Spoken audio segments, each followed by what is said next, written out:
do you want from me? Why don't you run from me? What are you wanting? What do you want?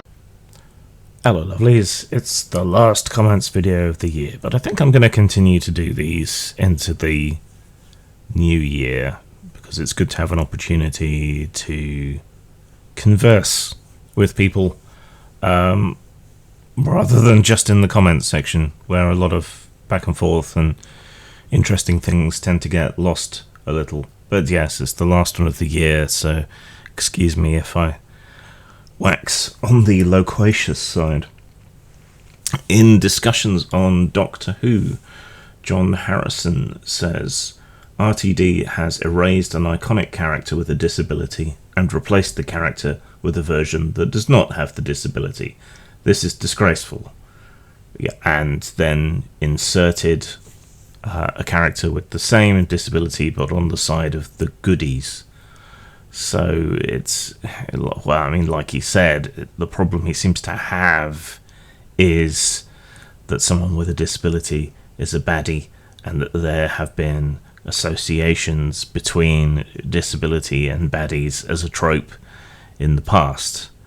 To me, the answer is not to retcon the past necessarily, because these are beloved and impactful characters, but to perhaps re-examine and change and tweak new things moving forward. Also, quite often, as in the LGBT community, people who are marginalised for one reason or another often identify with villains who are a bit off or queer-coded or whatever the terminology is.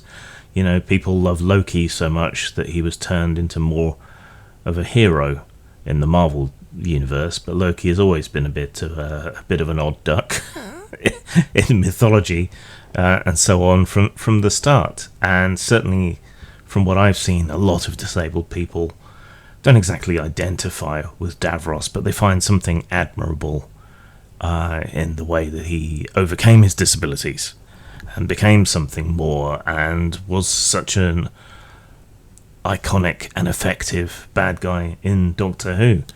I didn't reckon much to the 3 specials that we had, even though I like that Doctor very much. Donna much less so. People say she's one of the best companions. God, I can't stand Catherine Tate.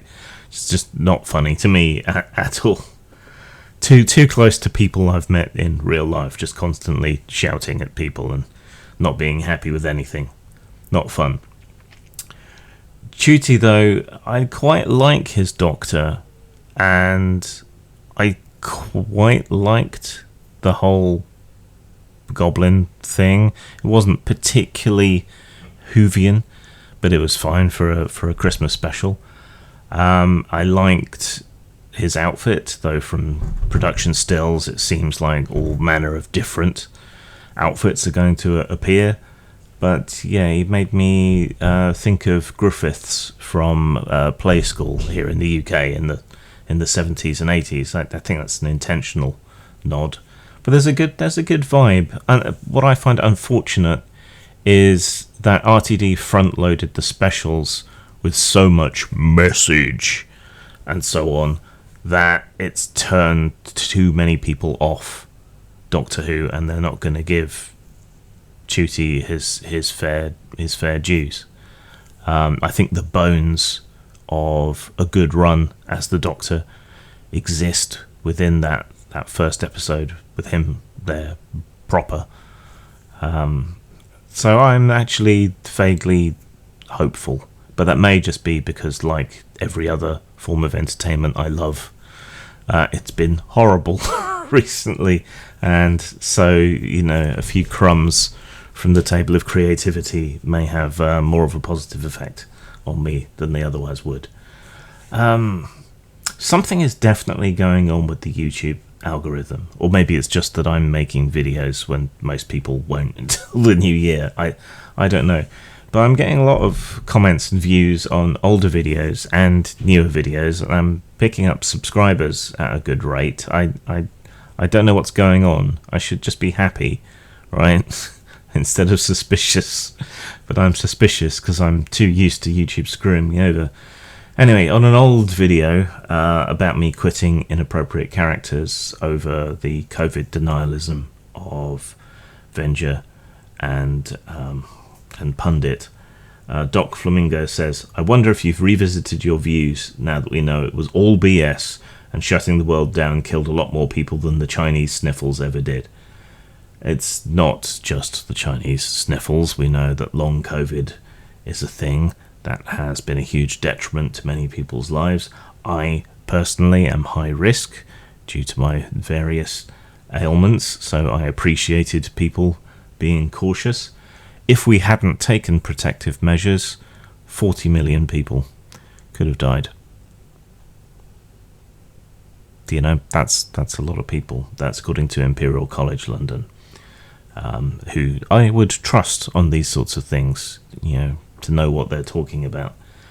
So no, look, just because people aren't arguing back with the same fervour that they did when it was running particularly rampant, doesn't mean that your bullshit is suddenly right.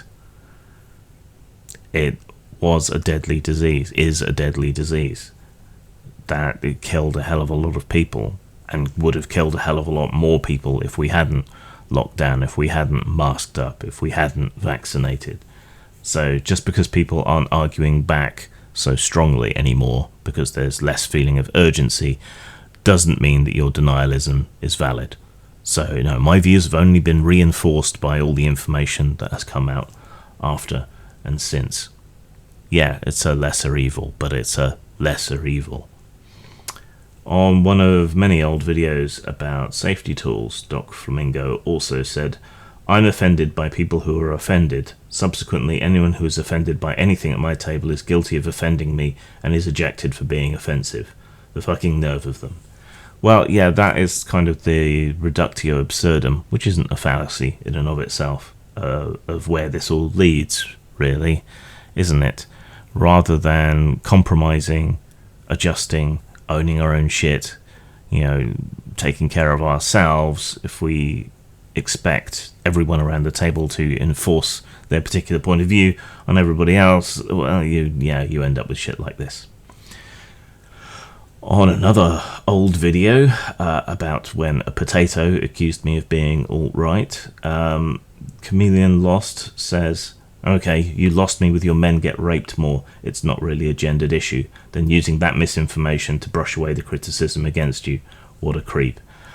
So old I don't remember the full context. However, men do get raped more if you take into account prison statistics and if you make sure you define rape properly. Currently, many countries, including the UK and the US, do not properly record rape of men, particularly when it's a woman that rapes a man, unless she uses some device or something to penetrate him, because they have defined rape as a crime against a woman. So it's not that rape doesn't happen to men while they're drugged up, drunk, coerced, or whatever else. It's that the law refuses to acknowledge it. Also, sexual assault against men is even more underreported, under-investigated, under-prosecuted than it is against women. So we're all kind of groping around in the dark here, if you'll pardon the expression. But yes, certainly in the United States at least, more men are subjected to sexual assault than women because of the prison system, largely. But we also don't really know how much of this goes on outside the prison system. Did I use it to deflect from criticism of me? That doesn't sound like me, but it sounds to me like you just got triggered and then stopped listening.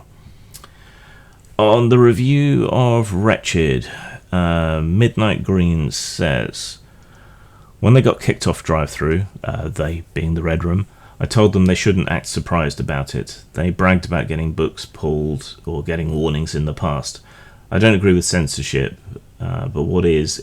Both Miguel and Sylvia and Joe Cockface were totally dicks because I wasn't a yes man. They deliberately poked the bear.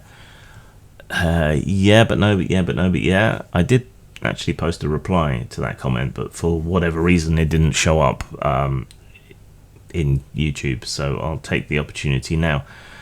I don't think it matters that they used the censorship wielded against them as a way of promoting their material. I also think it is important to call out bad behavior by sites like DriveThru and so on, because they are a virtual monopoly. It is censorship. We shouldn't accept it. We shouldn't take it lying down.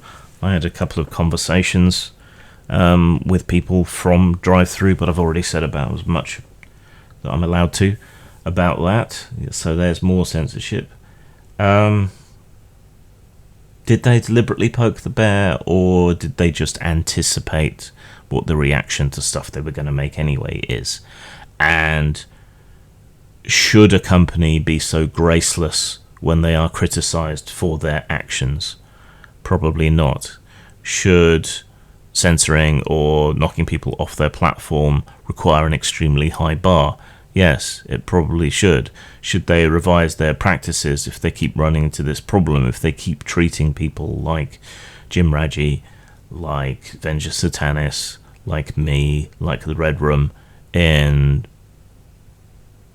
unfair and censorious ways? Yes. Is that happening? No. What can we do about it? Very little, other than continue to speak up. But I constantly feel like I'm walking on a tightrope when it comes to DriveThru, because it's not actually that easy to predict what will set the flying monkeys off. Screen Monkey said, you lost the original footage, so I had to do a shorter video, then put out an almost 30-minute review. Yeah, the original review was nearly twice as long. It was on 50 minutes, and there were a lot of tangents about ephemeral media that were interesting, I thought, or I wouldn't have wonged on about them. But the half-hour review is better. There was a lot to cover. Mega Squid says, circumlocution is now my favourite word. I like using weird, slightly archaic words, particularly for insults and things. Circumlocution I got from Krupen Vandemar in Neverwhere by Neil Gaiman. Neil Gaiman is a good person to read if you like odd words like circumlocution and petrichor. On the Candela Obscura review, Waylander UK said, I love those D6s you're rolling. What brand are they? I don't know. They're probably a knockoff of someone else's work, because I got them cheap from wish.com. The moulding is very uneven between the dice, so they're not particularly well spread rollers, but they look cool, especially when you stack them up. But yeah, you can get them from Wish, probably Temu as well, or you can try and track down whoever it is originally made them and probably get a higher quality, better moulding of them. There's some red ones with some more stylistic skulls on them as well, which would be good for rolling for Warhammer Orcs, if you're so minded. On the Russian folktales, there was a lot of appreciation of my readings. It's not something I do a lot on the channel, but if you go to the playlists in stories and shit, you might find a few other things that I've read out or done quasi-radio plays on. Vermine Supremacy says, I'm Russian. I'm sorry. And I came to salute you for your interest and appreciation of folklore and fairy tales of Eastern Europe, ours in particular. Thank you. I'm interested in folk tales from everywhere. I may do other stories. I have books of folk tales from Central Russia and from Tartary, and a few others. I've got some collections of English folk tales and legends as well. But thank you for the appreciation. I note with the Russian folk tales that there often isn't really a moral or a satisfying end to them, which strikes Western ears as a bit odd. You know, it's certainly not very explicit, but then that's what's interesting about different cultures, isn't it? Different traditions of storytelling, different purposes of storytelling, and a different corpus of tales as well. On the G.I. Joe Factions in Action video, Andrew Jackson says, no Iron Grenadiers, Sky Patrol, Battle Force 2000, Night Force, or Coil. What the fuck? It is just the first book in a series, though it is a rather slender volume. Probably should have had more in it. There is some more factional information in the Sergeant Slaughter booklet, but you're best off getting the PDF for that, because the print version comes with a figure and all kinds of other stuff that you may or may not be interested in. But if you're interested in the actual rules and so on, you can buy the PDF separately. On another old video, what is a sparkle troll? William McGuinness says, oh cool, so the definition is decent human being who acknowledges that humans are diverse and is okay with that. I keep running into this sentiment elsewhere, usually when people are trying to define woke or social justice warrior in a positive way, and you can't just define yourself as everything you do and mean being positive. That's not how words work. Meaning is organic and based upon consensus. This is why I object so much to people's willful attempts to newspeak things, right? It doesn't matter really whatever you intend social justice warrior to mean or woke to mean, or if you try to change the definition of sparkle troll, they mean what they actually mean. And in all three cases, this is an annoying moral entrepreneur and commissar trying to force a particular agenda on everybody around them, and that doesn't make them a decent human being. It's anti-diversity in the only way in which diversity is actually meaningful diversity of thought. These types are just the modern equivalent of the Pat Pulling, the PMRC, the Tipper Gore. I mean, I keep belabouring that point, but that is the point. Those people had their ideologies or their religions or their traumas that they then set out to inflict on everybody else. And the sparkle trolls, the woke scolds, the social justice warriors, whatever you want to call them, they are absolutely no different. The only difference is that you view their politics, their ideology, what they're trying to do in a positive light. My objection isn't necessarily about what they're trying to do, but the way in which they're going about it, and the fact that it is not supported by facts or evidence, that the outcomes are often negative, that they often end up creating precisely the opposite effect to the one that they're trying to, and so forth. I mean, take a case in point, the PMRC.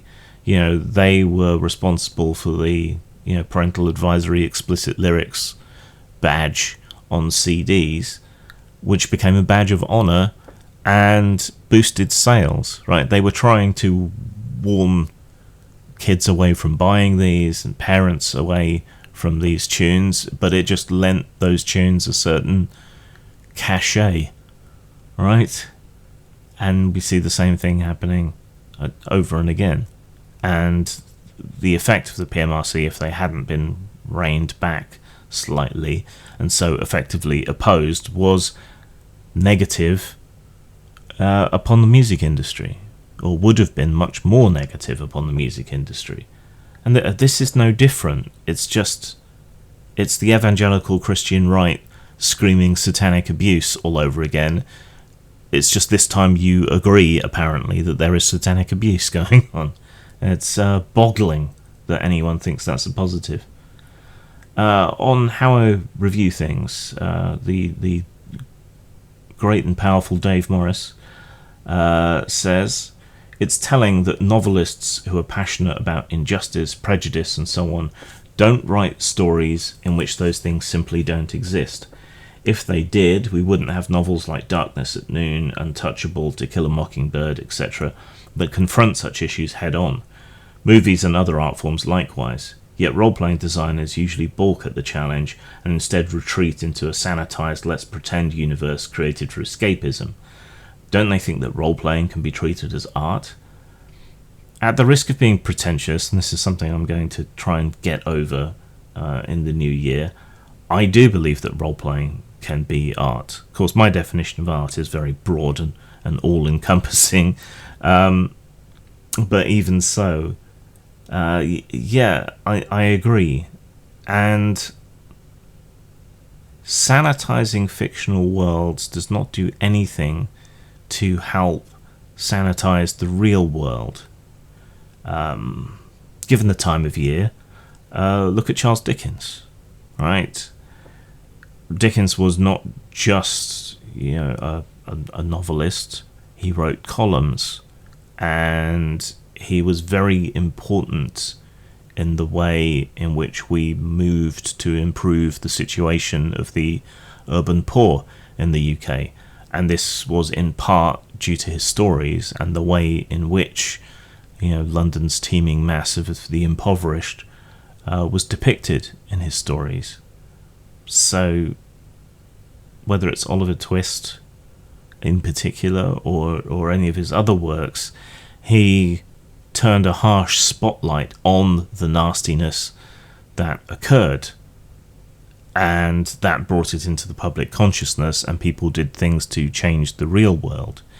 If he and others like him had presented a sanitized, fictionalized world in which the lot of the poor was pure and just and right and wasn't that terrible or bad at all for anybody, I doubt we'd have seen as much progress as quickly as we did. And when it comes to games, it's just boring if you don't have anything to fight against, if you don't have any injustices to right, to correct. And I think role-playing can be art, and as art should, in so much as is humanly possible, be protected from censorship and control, and should be meaningful and beautiful and challenging and have something to say without being preachy or propagandistic. Testy Trekkie says, Jim, I think that owning your shit also depends on context.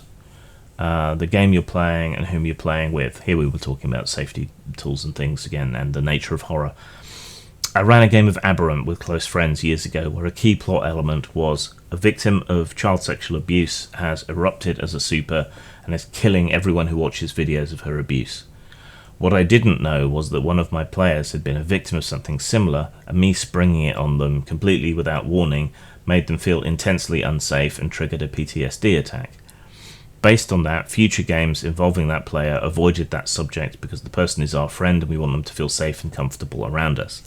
So, we went into this conversation a bit further. That person did remove themselves from the table while this event was happening, and they talked about it afterwards. That is not safety tools. That is being a mature and sensible human being, owning your shit in their case, and making negotiated accommodations on the part of everyone else around the table. If your game had come with a warning, that would have given away the plot and severely diminished the enjoyment of the other people around the table. So, and here, presumably you're talking about a group of close friends, right? That is not the situation for safety tools in any case. And where they're trying to impose safety tools is in situations where they're just not practical. Store games, convention games, you sit down, you've got a 4-hour slot, maybe. If you've got a good slot, you don't have time to feel around and probe people for what their triggers are, and you definitely don't want to spoil the game, right? So the places where they want to forcibly impose these rules, these ideas, these systems, are places where they're just not needed.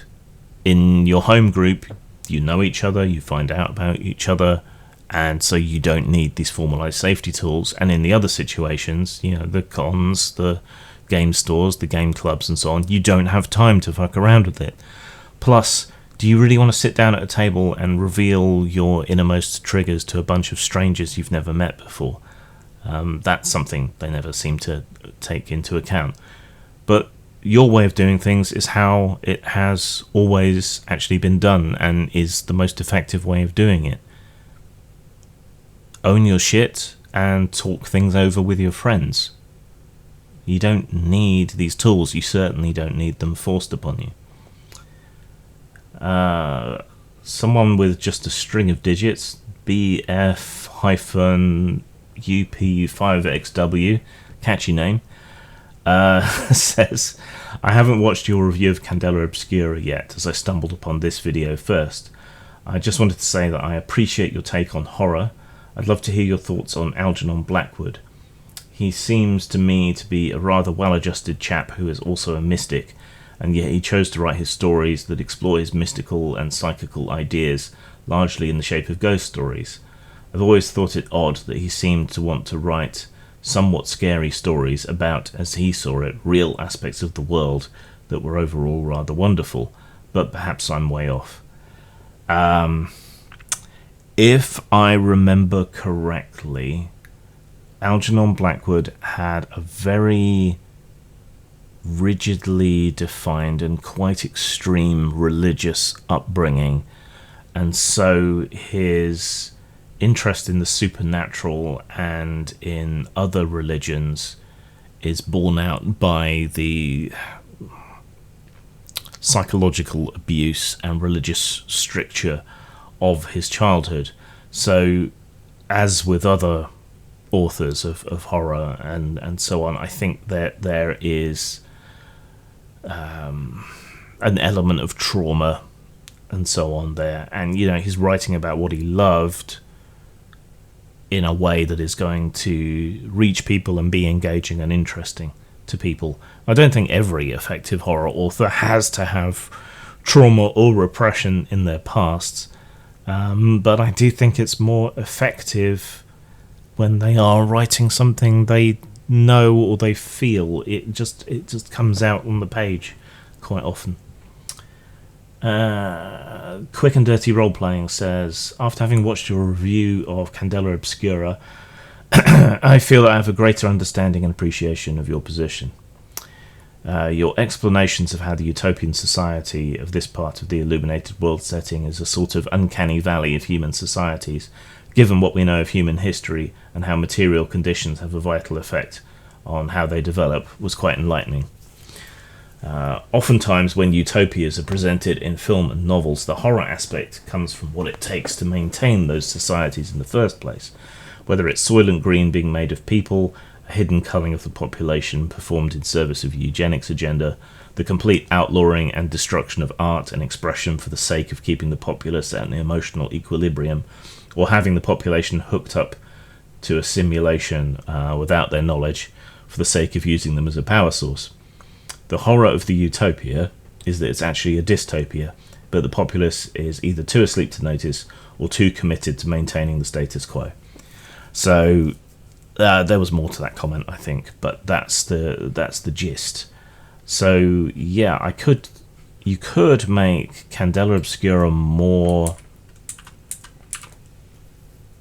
interesting in that sense if you retain the utopia, but the utopia somehow rests upon the back of all these nasty supernatural elements and allowing them to run rampant to cull the poor, or perhaps there is some resource that can be extracted from these supernatural elements. So you not only have your investigators going after these strange supernatural monsters and so forth, but you also have them up against some shadowy aspect of the seemingly utopian society and government that is doing things in opposition to what they're doing. It's often it's a well-worn trope, but a good one, when the real monsters are the people, because they have motivations and so on that we can grasp but recoil from, other than just being monsters. So yeah, what if in this utopian society that they have built up, it is dependent on getting rid of the destitute, the insane, the infirm, because they cost the state too much, and so these things are offered up as sacrifices to some supernatural entities beneath the city who made some sort of contract with the city fathers where they would shower blessings in exchange for sacrifices. And that is how the society functions and works. A bit like the Midnight Meat Train, perhaps, but expanded outwards and upwards. That would introduce some genuinely horrific elements to the world, I think. Another old video, the OSR is being destroyed by the right wing. Red Lurk says, great video, glad to see I was wrong about you being a right-wing shill. So many of these creators in years past went from making hobby content to tin hat anti-justice, why can't I get a date, fucking cringe content. The whole idea that the woke has got some sort of master plan to take over the neckbeard safe space is as absurd as their belief in transgender potato heads pooping in cat boxes at kids' schools. The hobby had its heyday of hate back during the Satanic Panic. Over it. Honestly, if you believe a rainbow cabal is trying to destroy your game because of how you vote, I assure you they are not, and it's definitely a you problem. Right, but it's not just right-wing chuds, to borrow the terminology, who have an issue with this kind of censorship. Many of us on the more small L libertarian left of the hobby remember the Satanic Panic, and we see the sanitization and rainbowification of everything as a repeat. It's just it's political commissars now rather than religious inquisitors. There is a kernel of truth to people's upset, and you're not going to solve that by ignoring it. If you actually stop to listen to the substance of many of their complaints, yeah, their reaction is sometimes over the top, even hateful, but you have to contextualize that in how they've been treated, the kind of things that they've been accused of being. Now, I've always been on the left. I've always been on the extreme left. I've always been extremely libertarian, again, small l, in an anarchistic sense, right? And I share many of these, actually right-wing people's objections to what is being done. The censorship, the sanitization, the safetyification of everything. As I intimated earlier, I view games as being art, and that they should be free to tackle difficult subjects. That sitting around and having a rules-bound conversation with people is inherently safe. You cannot get hurt at the table, right? But that sets me in opposition to a lot of people who style themselves as progressive and left-wing, but I see what they're trying to do in the repression and oppression of dissenting points of view and artistic points of view as intensely destructive. It's not as simple as left and right. I mean, it is disappointing that so many of the right-wing people who champion free expression when they're being oppressed are so willing to turn around and oppress others when they get their hands back on the whip. But, you know, there is this kernel of truth to it, and a lot of what these people produce is rubbish, frankly. On the old Traveller review, Went Fordable said, "Great review. What do you think is the optimum number of players?" I think for tabletop games, my optimum number of players is 4. I think 6 is too many. I think 4 is a good number of players. If you think about it in terms of a classic D&D party, you would have your fighter, your healer, your thief, and your mage. Right? That's four players, and most games have about that many slots. So in Traveller, you might have your pilot, your technical expert, your soldier, and whatever else, a medic, right? So that goes for a lot of games. On my review of the Black Sword hack, Mantor says, "I love solo play because I can play whatever system I want. Also, as a solo role player, I like the randomness of the story that unfolds moments before the PCs experience it. It's really great to run the imagination wild and enjoy. You can stop any time, scrap, and start a new adventure. Even though I have friends to play with, I love to play solo because I can play anytime I want, try new systems, create new adventures, draw maps in between. It's kind of relaxing." Yeah, I get it. It's just not for me. It might be an interesting way of fleshing out and creating a world, but you know, I also write. So if I want that itch scratched, I will write a story. It's just the way it is. On the Rebel Moon review, Matthew Breck says, "Rebel Moon was awful, much like recent Star Wars movies." So I liked it, but I went in with low expectations and kind of wanting an updated Battle Beyond the Stars, and so I kind of got that. I know there's more to the world and the world building. I might buy the novelization to see if that comes out more in that. It wasn't great, but it was fun for me, and it was better than any recent Star Wars movies or serials. Now that's a very low bar, but nonetheless, Rebel Moon exceeded it.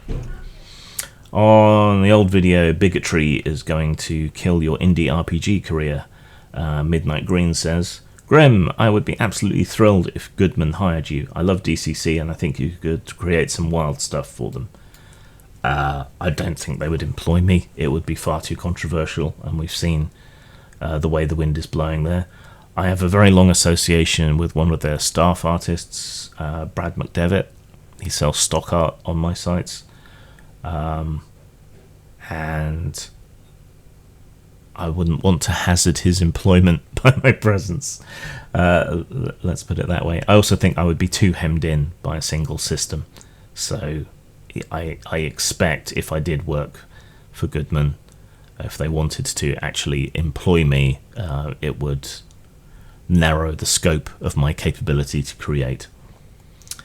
I don't normally talk about responses to previous comment videos, but there was something about year 0 in the year 0 engine in the previous comments video, which requires further explanation, I think.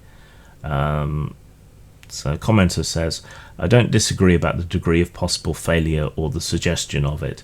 However, the year 0 games not only specifically provide the math, the wrong way round, they state clearly, like BRP and Storyteller, that rolls are not made under normal circumstances.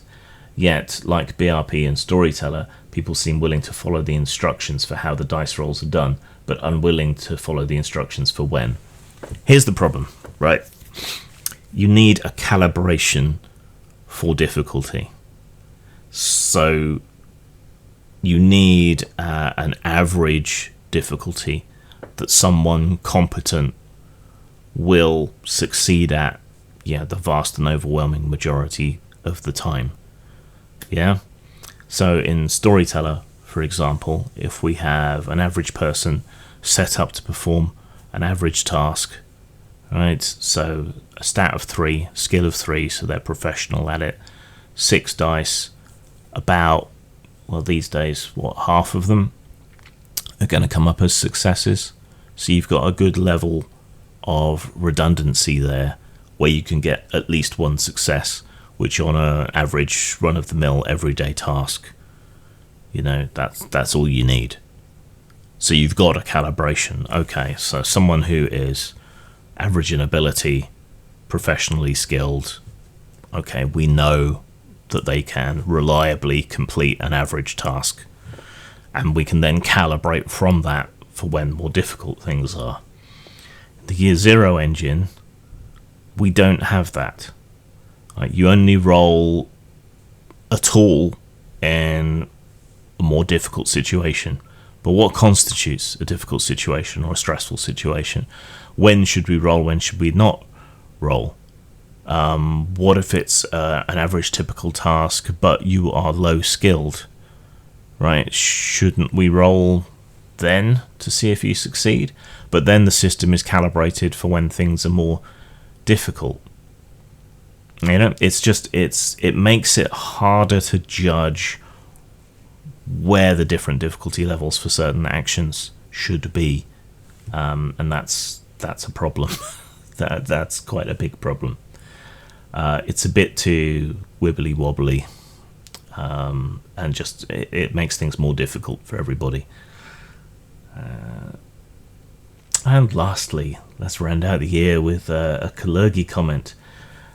Jane Slater says, "Yes, and look at all these Middle Eastern Islamists on the street now, calling for the deaths of Jews and Christians." Well, honestly, it seems more like those marches are made up of a variety of students from the London School of Economics, to be honest, rather than Islamists exactly. And, there might well be a reason why these groups are at each other's throats at the moment. There might be something in the news, something in current events that may have set people off. What on earth could that be?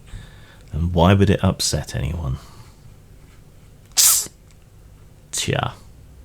Postmortem Studios, role-playing games, and a lot more to die for. Post-mort.com